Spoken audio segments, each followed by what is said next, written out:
Hey everybody, it's Eric from EPAutos.com, your libertarian car guy. And this morning I got to thinking about how America is really unique in one way. At least I think America is unique in one way. I like to read about history, and I think a lot of the people who come to EPAutos.com also like history. And I think America is the only country that slid into authoritarian tyranny on the basis of safety, which is almost a kind of twisted function of the success and affluence of America. You think about all the other authoritarian tyrannies, certainly the ones that have cropped up in the modern era. For example, the Soviet Union. Or Nazi Germany. Those are two good examples where the economies had collapsed and people were really desperate for the basic things in life, like food and shelter and jobs. And in each case, the Soviet communists promised to give land to the peasants. The German Nazis promised bread and work and so on. And you can kind of get a handle on that intellectually, in that if you're hungry and you haven't got a place to live and you can't find a job, you're going to be pretty desperate. Sometimes I think about the feral cats that show up at my house, and poor things are starving and they've got no place to go, and they're literally pulling their hair out just trying to survive. And so you can have sympathy for that.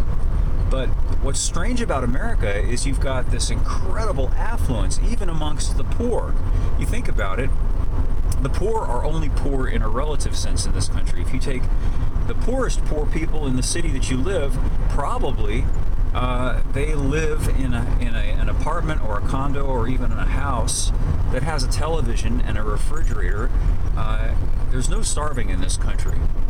You don't see emaciated people half dead in the street from hunger.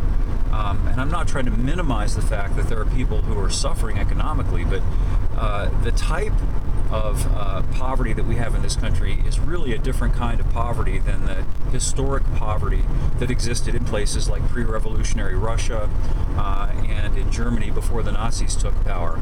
And the massive economic dislocations. You know, you're talking about, for example, hyperinflation in Germany, where it took 5 million marks or whatever the number was to buy a loaf of bread, and if you didn't get the bread by 9 o'clock, if somebody beat you there, the price had gone up by 1 million marks. You know, people were completely wiped out.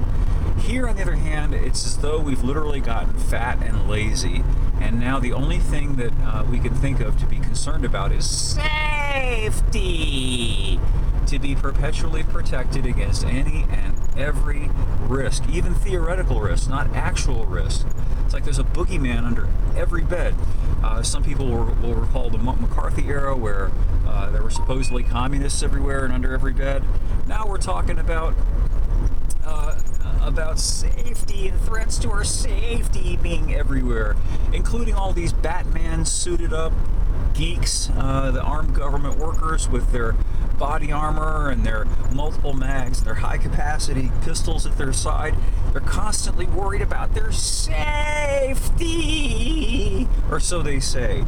Parents think that their kid touchers behind every tree, and so they have to stay with their kids at every moment. They can't let them be unsupervised in the backyard for a moment.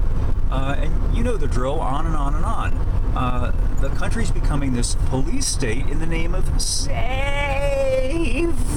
It's like a gigantic crib. The whole country is literally becoming like a crib at a kindergarten, where you put the little toddler in to make sure the little toddler doesn't run into the wall or eat some plastic toy or something. And it's the strangest thing. And I don't know what the end point of it is, but it's just fascinating to consider that we're going to become an authoritarian state, probably at least as bad as East Germany, and maybe even as bad as the old Soviet Union, on the basis of safety. I may have to write something about that. But anyway, I thought I'd talk about it a little bit today. Hope you enjoyed the rant.